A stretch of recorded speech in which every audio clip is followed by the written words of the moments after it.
Hello friends, welcome to Honey GS Academy. June 20, 2025 Daily Current Affairs with GS Points, Hindu Express, Seenadu and PIB News. So first చూస్తే June 20 very famous, మనకి సిలబస్లో కూడా వస్తుంది. World refugee day అని చెప్పేసి పిలుస్తాం. So refugee means మీకు శరణార్థి అని చెప్పేసి అర్థం వస్తుంది. అక్కడ ఉన్న కాన్ఫ్లిక్ట్, సో ఆ సంఘర్షణ ఫలితంగా వీళ్ళు బలవంతంగా వాళ్ళ దేశం నుంచి మరొక దేశంకి నెట్టివేయబడతారు. వీళ్ళు ఇష్టపూర్వకంగా వెళ్ళరు, అక్కడ ఉన్న పరిస్థితి బట్టి పోవడం జరుగుతుంది. కాబట్టి దాన్ని శరణార్థి అని చెప్పేసి పిలుస్తాం. సో June 20 అని చెప్పేసి మనం తీసుకుంటాము. థీమ్ ఏంటి?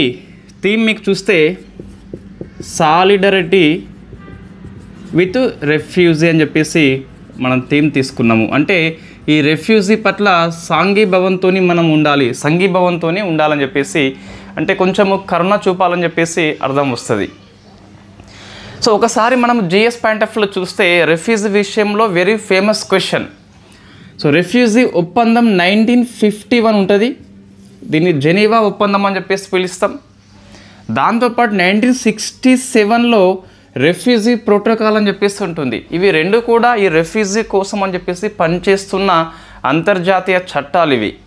అయితే ఇండియా చూస్తే ఈ 1951 రెఫ్యూజీ కన్వెన్షన్ కావచ్చు, 1967 రెఫ్యూజీ ప్రోటోకాల్ కావచ్చు, సంతకం చేసిందా అంటే చేయలేదు అని చెప్పాలి. సో నో అండి. ఇది చాలాసార్లు స్టేట్మెంట్ రూపంలో ప్రశ్న వచ్చింది. సో మీకు రెఫ్యూజీ డే అని చెప్పేసి పిలుస్తాం. జిఎస్లో వెరీ ఫేమస్ ఇది. ఈ రోహింగ్యాస్ అని చెప్పేసి అది వచ్చినప్పుడల్లా ఈ రెఫ్యూజీ విషయం మీకు ఇండియా పాయింట్ ఆఫ్ వ్యూలో మనం డిస్కస్ చేయడం జరిగింది చాలాసార్లు కూడా. సో నెక్స్ట్ చూస్తే ఎకనామీలో 2 అప్డేట్స్ వచ్చినాయండి. ఈ 2 అప్డేట్స్ అనేవి ఏపీపీఎస్సీ గ్రూప్ 2 వాళ్ళకు కూడా చాలా అవసరము. మీకు ఎకనామిక్ కరెంట్ అఫైర్స్ వేరు, ఎకనామీలో వచ్చిన సబ్జెక్ట్ అప్డేట్స్ వేరు. నేను చెప్పేది ఇప్పుడు సబ్జెక్ట్ అప్డేట్స్ అంటే మీకు సిలబస్లో ఉంది, దాంట్లో ఒక అప్డేట్ రావడం జరిగింది. ఏంటి? మీకు కనుక బడ్జెట్ పాఠం ఉంటే ఈ అప్డేట్ అవసరము, బడ్జెట్ పాఠం లేకుంటే స్కిప్ చేయండి. Gender budget. So gender budget national knowledge hub అని చెప్పిస్తుంది. Budgeting knowledging hub. So knowledge hub portal అని చెప్పేసి ఉన్నది. సో మీకు gender budgeting knowledge hub portal అని చెప్పేసి ఉంది కదా. సో దీన్ని మినిస్ట్రీ ఆఫ్ ఫైనాన్స్ స్టార్ట్ చేయలేదు. స్టార్ట్ చేయనప్పుడు మినిస్ట్రీ ఆఫ్ ఫైనాన్స్ నోట్స్లో రాసుకోవాలి. ఎందుకోసం మనం ఆప్షన్ లోపల ఈ పోర్టల్ ప్రశ్న వస్తే ఫస్ట్ ఆప్షన్లో మినిస్ట్రీ ఆఫ్ ఫైనాన్సే ఉంటుంది. సో అది తప్పు. మీకు జనరల్లీ జెండర్ బడ్జెట్ అనే కాన్సెప్ట్ ఇండియాలో ఇది స్పెషల్ బడ్జెట్ కాదు. 2005-06లో తొలిసారిగా ఈ కాన్సెప్ట్ వచ్చింది బడ్జెట్లో అంతర్భాగంగా. ఇది ఏం చెప్తుంది అంటే మొత్తం బడ్జెట్ లోపల ఈ మహిళల కోసం, పిల్లల కోసము ఎంత వ్యయము ఇచ్చామని చెప్పేసి వివిధ స్కీమ్లో వాళ్ళ యొక్క వాటా గురించి ఇది మాట్లాడుతుంది. It is not special budget, it is a part of the general budget. ఈ జెండర్ బడ్జెట్ని 2005-06లో తొలిసారిగా కాన్సెప్ట్ని మనము తీసుకొచ్చాం. 2025-26 బడ్జెట్ మనం ఎకనామిక్ కోర్సులో డిస్కస్ చేసినాం కదా. ఎంత ఉందండి ఇది అంటే 4.49 లక్షల కోట్లు. ఈ గణాంకాలు గుర్తుపెట్టుకోవాలి. ఇది ఎందుకు? ఇది వెరీ ఫేమస్ కాబట్టి. మొత్తం బడ్జెట్ వ్యయం లోపల ఇది 9% అని చెప్పేసి మనం డిస్కస్ చేసినాం. ఇప్పుడు దీనికి వచ్చిన అప్డేట్ ఏంటి అంటే ఇదంతా మీరు జిఎస్లో చదువుకుంటారు. నాకు తెలిసినంతవరకు అయితే మీరు 26-27 బడ్జెట్ కూడా చదవాలి. మన కోర్సు లోపల మనం రివిజన్ టెస్ట్ సిరీస్ కండక్ట్ చేస్తున్నాం. అందులో పబ్లిక్ ఫైనాన్స్లో బడ్జెట్ యొక్క బేసిక్స్ అయినాక నేను ఫారెన్ ట్రేడ్కి వెళ్ళిపోయినా. ఇది కోర్సెస్లో మన క్లాసెస్ చెప్పినప్పటికీ రివిజన్లో ఇవ్వలేదు. ఎందుకు ఇవ్వలేదు అంటే ఐ థింక్ మనము we are going to discuss another budget 26 and 27 group 2 కంటే ముందు. ఇది కన్ఫర్మ్. ఏపీపీఎస్సీ అయితే టీజీపీఎస్సీ మనం చెప్పలేము, ఎప్పుడు ఏమవుతుందో చెప్పలేము. బట్ మనం డిస్కస్ చేసినాం. ఒకసారి మీరు చూసుకోండి ఈ బడ్జెట్ గురించి. మీకు బేసిక్స్ కనుక అర్థమవుతే సో ఈ బడ్జెట్ యొక్క అప్డేట్స్ చాలా ఈజీగా ఒక హాఫ్ అన్ అవర్లో అయిపోతుంది. సరే ఇప్పుడు ఏంటి అంటే మినిస్ట్రీ ఆఫ్ ఫైనాన్స్ స్టార్ట్ చేయలేదు. నోట్స్ లోపల మినిస్ట్రీ ఆఫ్ ఫైనాన్స్ రాయండి, ఇంటి సింబల్ పెట్టుకోండి కంపల్సరీ. మరి ఎవరు అంటే ministry of women and child development అని చెప్పేసి దీన్ని డెవలప్మెంట్ చేసింది. ఇది మహిళ మరియు బాలికల యొక్క పథకాల గురించి వాళ్ళ యొక్క ఎంత వ్యయం అని చెప్పేసి చెప్పే ఒక డిపాజిటరీ కాదు, రిపాజిటరీ అంటే మీకు డిజిటల్గా అన్ని సమాచారం ఇక్కడ ఇందులో అందుబాటులో ఉంటుంది. It is a portal. ఇది ministry of women's and child development యొక్క portal, not ministry of finance. Gender budget concept ministry of finance కిందకి వచ్చినప్పటికీ ఈ పోర్టల్ని మాత్రం మీకు మహిళా శాఖ ప్రవేశపెట్టింది. సో వెరీ ఫేమస్ క్వశ్చన్ అండి, వెరీ ఫేమస్ అప్డేటు. తప్పు చేసేందుకు ఎక్కువ అవకాశం ఉంది కాబట్టి ఈ ప్రశ్న దాదాపుగా రావచ్చు. ఏమైనా రాసిద్దామా? అట్లా ఏమీ లేదు, బట్ ఒక అభ్యర్థి చదువుకొని పోవాలి. రైట్. నెక్స్ట్ మరొకటి, మీకు కనుక ఫారెన్ ట్రేడ్ ఎఫ్డిఐ కనుక సిలబస్లో ఉన్నట్లయితే ఈ అప్డేట్ అవసరం. సిలబస్లో ఉందా అయితే రాసుకోండి, లేకుంటే స్కిప్ చేయండి. ఏంటి ఎఫ్డిఐ రిపోర్టు అయితే మనం మొన్న డిస్కస్ చేసింది. రిపోర్ట్ అనేది మన ఇండియా పాయింట్ ఆఫ్ వ్యూలో ఇప్పుడు ప్రపంచవ్యాప్తంగా ఎఫ్డిఐలో ఇండియా ప్లేస్ ఎంత మనం డిస్కస్ చేసింది. ఎఫ్డిఐ అనేది ఏ కంట్రీ నుంచి ఎక్కువ వస్తుంది, ఇండియాలో ఏ రాష్ట్రానికి ఎక్కువ వస్తుంది, ఎఫ్డిఐ ఎంత వచ్చిందని చెప్పేసి డిస్కస్ చేసినాం మనం మొన్న ఈ ఫారెన్ ట్రేడ్ అప్డేట్స్ లోపల. ఇప్పుడు ఎఫ్డిఐ యొక్క రిపోర్ట్ అండి ఇది 2024 రిపోర్ట్. ఇది అంటే లాస్ట్ ఇయర్లో ఎంత ఎఫ్డిఐ వచ్చింది. దీన్ని ఎవరు ఇస్తారు ఎవ్రీ ఇయరు? UNCTAD ఇస్తుంది, యుఎన్ఓ యొక్క అనుబంధ సంస్థ. దీని ప్రకారం చూస్తే ఎక్కువ ఎఫ్డిఐ వచ్చిన కంట్రీ, సో ఇప్పుడు ఎఫ్డిఐ ఇన్ఫ్లో అండి. ఇది ఇన్ఫ్లో అంటే ఏ కంట్రీకి ఎక్కువ ఎఫ్డిఐ వచ్చింది. సో మరొకటి ఉంటుంది, దీన్ని హోస్ట్ కంట్రీ అని చెప్పేసి పిలుస్తాం. మరొక రిపోర్టు హోమ్ కంట్రీస్ ఉంటుంది, అంటే ఏ దేశం నుంచి ఎక్కువ ఎఫ్డిఐ వెళ్ళిపోయింది వేరే కంట్రీస్లో అని చెప్పేసి, అదేమో హోమ్ కంట్రీస్, ఇదేమో host countries report. FDI inflow అంటాం, అది ఎఫ్డిఐ గో అని చెప్పేసి పిలుస్తాం, ఎఫ్డిఐ అవుట్ అని చెప్పేసి పిలుస్తాం. ఇన్ఫ్లో చూస్తే first rank goes to USA, second rank goes to Singapore, not China అండి, third rank goes to Hong Kong, so fourth rank goes to China ఉన్నది. మనం చైనాని స్కిప్ చేస్తాం, అవసరం లేదు. ఇండియా ర్యాంక్ ఎంత అని చెప్పి చూస్తే 15వ ర్యాంక్ ఉన్నది ఇండియా. సో ఇండియా అనేది ఎఫ్డిఐ ఇన్ఫ్లో పరంగా ప్రపంచంలోనే 15th ప్లేసు. మనకు ఆర్థిక సర్వే పుస్తకం లోపల కూడా ఇది వస్తుంది కంపల్సరీ. సో మొన్న ఆర్థిక సర్వే సమాచారం మొత్తము పూర్తిగా ఇవ్వలేదండి గత సర్వేతో పోలిస్తే. మనం ఒకసారి గ్రూప్ 2 కంటే ముందు సర్వేలో ఉన్న 13 చాప్టర్స్ రోజు కూడా చొప్పున 13 రోజుల్లో పూర్తి చేసుకున్నాం. అది 23-24 సర్వే ఎక్సలెంట్గా ఉంటుంది. 24-25 సర్వే విషయంలో ఏమైంది అంటే ఎలక్షన్స్ వచ్చినాయి కాబట్టి జూలైలో మీకు వాళ్ళు ఆగమేఘాల మీద ఏదో సర్వే ఇచ్చిన అంతే, ఫుల్ ఇన్ఫర్మేషన్ మీకు లేదు అక్కడ. సో ఏమైనా ఇబ్బంది మనం ఇంకో సర్వే చదవబోతున్నాం కాబట్టి we are going to discuss another survey compulsory, there is no doubt about it. Right. ఇది రెండు కూడా మీకు ఎకనామీ అప్డేట్స్ కంపల్సరీ రాసుకోవాల్సిందే. సో ఎన్ని అప్డేట్స్ వచ్చినా ఎంత 5 hours క్లాసులో మీకు అంతా 25 ఎకనామీ అప్డేట్స్లో కవర్ చేయడం జరుగుతుంది. రైట్. నెక్స్ట్ అండి, సైన్స్ అండ్ టెక్నాలజీలో వచ్చిన ఒక ఇంపార్టెంట్ కరెంట్ అఫైర్స్ ఇది. సో నక్షత్ర అని చెప్పేసి మీకు వార్తల్లో వచ్చింది. ఏంటి నక్షత్ర అంటే భారతదేశంలో ఈ ICMR యొక్క మొట్టమొదటి హై పర్ఫార్మెన్స్ కంప్యూటింగ్ అండి. ఇది ఒక కంప్యూటింగ్ పేరు, హై పర్ఫార్మెన్స్ ఇస్తుంది.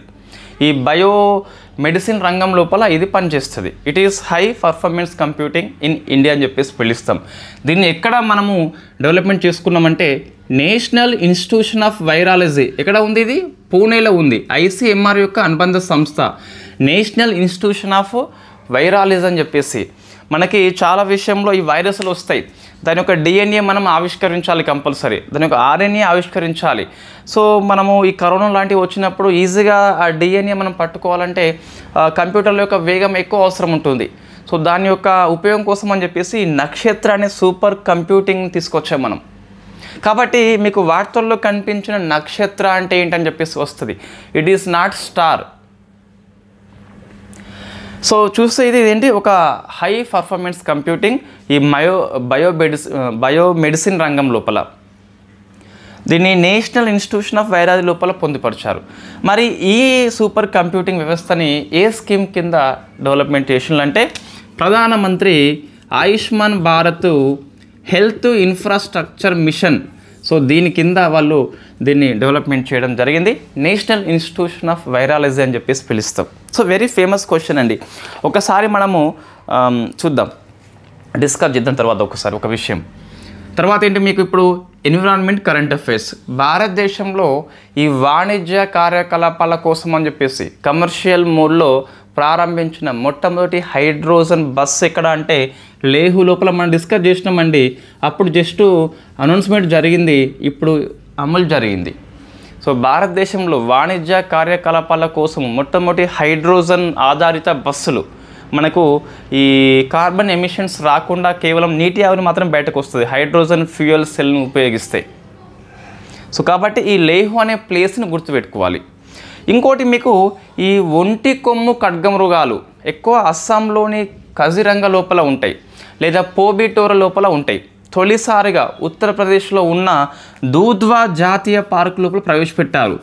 సో దీన్ని మనం ఏమంటామంటే సెకండ్ హౌస్ వాళ్ళకి. ఇప్పుడు చీతాలు మీకు జనరల్గా సో ఒక ప్లేస్లో ఉంటాయి, మనం ఇంకో ప్లేస్కి తరలిస్తున్నాం, అటువంటి క్వశ్చన్ చాలా ఎక్కువ సార్లు వస్తుంది. లేదా ఈ ఆసియా సింహాలు గిరిలో ఉంటాయి, మనం ఇంకో ప్లేస్కి తరలిస్తున్నాం అంటే సెకండ్ హౌస్, వాటి యొక్క ఫేమస్ హౌస్ కాకుండా ఇంకొక హౌస్కి మనం తరలిస్తున్నాం. దీన్ని హౌస్ అని చెప్పేసి పిలకపోవచ్చు, ఇక్కడ కాన్సెప్ట్ మీకు అర్థమైతే సరిపోతుంది. అంటే సెకండ్ హోమ్కి తరలిస్తున్నాం మనం. సో ఈ రైనోసరస్ ఇన్ఫ్యాక్ట్ ఒంటి కొమ్ము ఖడ్గమృగాలు అస్సాంలో కజిరంగా పోబిటోర కాకుండా ఈ దూధ్వా లోపల తీసుకొచ్చాం. కాబట్టి ఇది ఫేమస్, అదేమో ఫేమస్ ఎక్కువ ఉంటాయి, ఇదేమో తొలిసారిగా కాబట్టి ఈ పార్క్ మనం గుర్తుపెట్టుకోవాలి. ఇంకోటి మీకు నేరుగా ప్రశ్న రాకపోయినా ఈ దూధ్వా జాతీయ పార్క్ ఎక్కడ అని చెప్పేసి అడగవచ్చు. కాబట్టి అవి రెండు కూడా మీకు ఫేమస్ కరెంట్ అఫైర్స్. నెక్స్ట్ అండి, కమిటీలు చూస్తే మీకు మినిస్ట్రీ ఆఫ్ ఎడ్యుకేషన్ అనేది ఈ కోచింగ్ సెంటర్ల మీద స్టూడెంట్స్ ఎక్కువ డిపెండ్ అవుతున్నారు. ఆ డిపెండెన్సీ తగ్గించాలని చెప్పేసి ఎటువంటి చర్యలు అవసరం సిఫార్సు చేయమని వినీత్ జోషి కమిటీ ఏర్పాటు చేసింది. సో వినీత్ జోషి కమిటీ ఏర్పాటు చేసింది 11 మంది సభ్యుల ఉన్నత స్థాయి కమిటీ. ఏంటిది, ఈ కోచింగ్ సెంటర్స్ మీద డిపెండ్ కాకుండా ఎలా ఉండాలని చెప్పేసి సిఫార్సు చేయాలని ఇది నియామకం చేయడం జరిగింది మినిస్ట్రీ ఆఫ్ ఎడ్యుకేషన్. ఇంకోటి సో ఆపరేషన్ సింధు అని చెప్పేసి మనం డిస్కస్ చేసినాం కదా, ఇది ఇరాన్తో పాటు ఇజ్రాయెల్లో ఉన్న భారతీయ పౌరుల్ని క్షేమంగా తరలించేందుకు చేపట్టిన ఆపరేషన్ సింధు అండి. ఇరాన్ ప్లస్ ఇజ్రాయెల్ రెండు దేశాల నుంచి 25 ఇయర్లో. నేను నోట్స్ లోపల మీకు ఒక పెద్ద డాటా ఇచ్చిన అండి టైంపాస్కి. ఇట్ ఈస్ టైంపాస్, ఎగ్జామ్లో రాదండి, మ్యాక్సిమం రాదు, చెప్పలేం కానీ దాదాపు రాదు. ఏంటిదంటే ఎక్స్ప్రెస్లో ఒక పిహెచ్డి కథనం వచ్చింది, మీరు చూసే ఉంటారు ఆల్రెడీ, మనం షేర్ చేద్దాం ఒకసారి. ఇంతవరకు ఇండియా ఇటువంటి జరిగినప్పుడు తరలించిన ఆపరేషన్ల జాబితా అని చెప్పేసి ఒక చిట్టా ఇచ్చింది, 1990 వరకు ఇచ్చిందండి. 25లో సింధు ఆపరేషన్ ఇది. So location Israel plus Iran, కారణం ఏంటి ఇజ్రాయెల్ వర్సెస్ ఇరాన్. 23లో ఆపరేషన్ అజయ్, లొకేషన్ ఇజ్రాయెల్ నుంచి తరలింపు, కారణం ఏంటి ఇజ్రాయెల్ వర్సెస్ పాలస్తీనా. 23లో మళ్ళీ ఆపరేషన్ కావేరి అని చెప్పేసి సూడాన్ నుంచి తరలింపు. 22లో ఆపరేషన్ గంగా అని చెప్పేసి ఉక్రెయిన్ నుంచి తరలింపు, కారణం పక్కపంటుంది రష్యా వర్సెస్ ఉక్రెయిన్ అని చెప్పేసి. 21లో దేవిశక్తి ఆఫ్ఘన్ నుంచి. 20 లోపల వందే భారత్ సముద్ర సేతు అని చెప్పేసి ప్రపంచవ్యాప్తంగా తరలింపు కోవిడ్-19 నేపథ్యం లోపల. 16లో సంకట్ మోచన అని చెప్పేసి సూడాన్ నుంచి ఇది. 15లో మైత్రి నేపాల్ నుంచి. ఇంకో 15లో రాహత్ యెమెన్ నుంచి, యెమెన్ వర్సెస్ హౌతీలు అని చెప్పేసి అప్పుడు తిరుగుబాటు జరిగింది. 11లో సేఫ్ హోమ్ కమింగ్ అని చెప్పేసి లిబియా నుంచి. 6లో సుకూన్ అని చెప్పేసి లెబనాన్ నుంచి. 90లో ఎయిర్ లిఫ్ట్ అని చెప్పేసి కువైట్ నుంచి. ఇవన్నీ ఎగ్జామ్లు వస్తాయంటే ఒక పైన 2-3 మైండ్లో పెట్టుకోండి. మనం డిస్కస్ చేసిన అలాంటి ఇంతకుముందు చాలాసార్లు, ఇవన్నీ అవసరం లేదు, బట్ మీకు చూడడానికి బాగుంటుంది. ఫస్ట్ అయితే అరే ఇట్లా ఒక టేబుల్ ఉన్నది, ఒక ఇయర్స్ ఉన్నది, ఆపరేషన్ పేరు, ఎక్కడి నుంచి తరలింపు, కారణం ఏంటి. టేబుల్ చూస్తే అద్భుతంగా కనిపిస్తుంది, టేబుల్ చూస్తే గుర్తుండదండి, చదవాలి. సో మీకు మైండ్ మ్యాపింగ్ అనేది వేరండి, వేరు అసలు అది. ఇప్పుడు మనము షెడ్యూల్స్ అని చెప్పేసి ఒకటి షెడ్యూలు, 2వది, 3వది, 4వది, 5వది, 6వది, 7, 8, 9, 10, 11, 12. ఇది మైండ్ మ్యాప్ ఎట్లయితుంది? It is not mind map. సమాచారం మొత్తం మనం రాసినాం అక్కడ, దీన్ని ఇట్లా రాసుకుంటే ఏమవుతుంది, 1, 2 అని చెప్పేసి ఈ టేబుల్ ఏం లేకుండా షెడ్యూల్ 1 అని చెప్పేసి ఇట్లా రాస్తే ఏమవుతుంది. సో మీరు ఎట్లా రాసినా ఇది చదవాల్సిందే. This is not mind map. ఇది మైండ్ మ్యాప్ కాన్సెప్టే వేరు అసలు. ఇది ఒక యాక్టివ్ రీకాల్ షీట్స్ కావచ్చు మేబీ. సో మైండ్ మ్యాప్ వచ్చేసి మీ కాన్సెప్ట్ వేరే ఉంటుందండి. సో నెక్స్ట్ అంటే ఎక్కడ మ్యాప్ పెయింటింగ్ అవసరం మనకు తెలుస్తలేదు వాస్తవంగా. సో పర్సన్స్ అండి. సో మనము దాన్ని కొంచెం చేంజ్ చేయాల్సిన అవసరం ఉంది. అక్కడ నీడి ఉంది కాబట్టి చేంజ్ చేయాల్సిందే. నెక్స్ట్ పర్సన్స్ అండి. సో మారుతి చింతపల్లి అని చెప్పేసి వెరీ ఫేమస్ పర్సనాలిటీ మహారాష్ట్ర లోపల. ఇతన్ని అరణ్య ఋషిగా మనం కీర్తిస్తాం. ఎందుకు వార్తల్లో వచ్చిండు అంటే చనిపోయింది అన్ఫార్చునేట్లీ. సో ఈ చింతపల్లి మారుతి ఎవరైతే ఉన్నారో 2025లో ఈ లిటరేచర్ అండ్ ఎడ్యుకేషన్ దీని ఏమంటారు విభాగం లోపల పద్మశ్రీ అవార్డు వచ్చింది. సో 25 కాబట్టి మేబీ ఏప్రిల్ లోపలనే ఇతను స్వీకరణ చేసిండు. వాస్తవంగా జనవరిలో మనకు ప్రకటిస్తారు, ఏప్రిల్లో ఇస్తారు రాష్ట్రపతి గారు. సో కాబట్టి మీకు 25 పద్మశ్రీ కాబట్టి గుర్తుపెట్టుకోవాలి. ఇప్పుడు నేను డిస్కస్ చేసిన ఎన్ని ఆర్టికల్స్ అండి ఇవన్నీ కదా, ఇలా తెలుగు పేపర్లో ఎన్ని వచ్చినాయండి? ఎందుకు చెప్తున్నా అంటే ఒకరు ఇన్ఫ్యాక్ట్ నిన్న సమ్ కామెంట్ అంటే అది పాజిటివ్ వెళ్ళండి, తెలుగు పేపర్ సరిపోతుందా నిజంగా ప్రొఫెసర్లు హిందూ ఎక్స్ప్రెస్ చూస్తారా అని చెప్పేసి ఒక్కసారి చూద్దాం. మనం దీనిలో ఎన్ని స్కిప్ చేయొచ్చు చూద్దాం ఒకసారి. ఇది చెప్పాలి అభ్యర్థులు చెప్పాలి. సో రెఫ్యూజీ డే అని చెప్పేస్తున్నది, ఇది పేపర్లో వచ్చే అవకాశం తక్కువ. Gender budgeting knowledge hub portal ఏ పేపర్లో వచ్చిందండి ఇది? నెక్స్ట్ అంటే హిందీలో వచ్చింది లేండి, నేను తెలుగు పేపర్లో FDA report 2024 by UNCTED India rank 15 అని చెప్పేసి రాలేదు, పేపర్లో రాలేదు. సో నక్షత్ర అని చెప్పేసి India first high performance computing national institution of virology Pune అని చెప్పేసి ఆయుష్మాన్ భారత్ డిజిటల్ ఇది హెల్త్ ఇన్ఫ్రాస్ట్రక్చర్ మిషన్ కింద అని చెప్పేసి ఉంది కదా, ఇది కూడా పేపర్లో తెలుగు పేపర్లో రాలేదు ఈరోజు. Next India first hydrogen buses commercial purpose లడఖ్లోని లేహో అని చెప్పేసి, ఒంటి కొమ్ము ఖడ్గమృగాల కోసం అని చెప్పేసి దూద్వా జాతీయ పార్కు రాలేదు, సారీ వెరీ సారీ. ఈ ఆపరేషన్ సింధు అంటే ఇది ఏ పేపర్లో అయినా వస్తుంది, పెద్ద విషయం కాదు, అదొకటి. చింతపల్లి మారుతి కూడా నేను తెలుగు పేపర్లో చూడలేదండి.